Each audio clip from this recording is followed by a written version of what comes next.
খবর 24 সাথে আপনাকে স্বাগত। নতুন নতুন খবর জানার জন্য আমাদের চ্যানেলে চোখ রাখুন।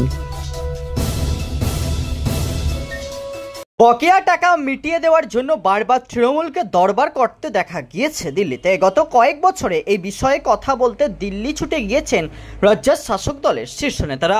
অবশেষে পশ্চিমবঙ্গ সরকারের জন্য আসার খবর, বকেয়া টাকা মিটিয়ে দেওয়ার সুপারিশ করল সাংসদের গ্রামোন্নয়ন সংক্রান্ত স্ট্যান্ডিং কমিটি। 100 দিনের কাজ সহ যে সব ক্ষেত্রে পশ্চিমবঙ্গের বকেয়া রয়েছে সেই সব টাকা অবিলম্বে মিটিয়ে দেওয়ার সুপারিশ করা হয়েছে। যে অর্থবর্ষ নিয়ে আদালতে মামলার বিচারাধীন রয়েছে সেই বছর বাদে বাকি বছরের টাকা অবিলম্বে দেওয়া হোক বলে উল্লেখ করা হয়েছে।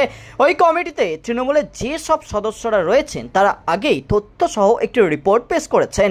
কমিটিকে বোঝানো হয় যে কিভাবে পশ্চিমবঙ্গকে বঞ্চনা করা হচ্ছে। সেই রিপোর্টে আরও দাবি করা হয় যে এই বকেয়ার জেরেই রাজ্যের গ্রামোন্নয়নে ব্যাপক প্রভাব পড়ছে, ধাক্কা খাচ্ছে রাজ্যের গ্রামীণ অর্থনীতি। এছাড়া পরিযায়ী শ্রমিকের সংখ্যা বাড়ছে বলেও উল্লেখ রয়েছে রিপোর্টে। সেই রিপোর্টের ভিত্তিতে এবার বরাদ্দ টাকা দিয়ে দেওয়ার সুপারিশ করেছে স্ট্যান্ডিং কমিটি। তবে স্ট্যান্ডিং কমিটির সুপারিশ মানতে বাধ্য নয় কেন্দ্রীয় মন্ত্রক। তবে সুপারিশের পর কেন্দ্র কি পদক্ষেপ করে সেদিকেই থাকবে নজর। তবে কেন্দ্র বারবারই বঞ্চনার অভিযোগ উড়িয়ে দিয়েছে আগেও। রিপোর্ট খবর 24।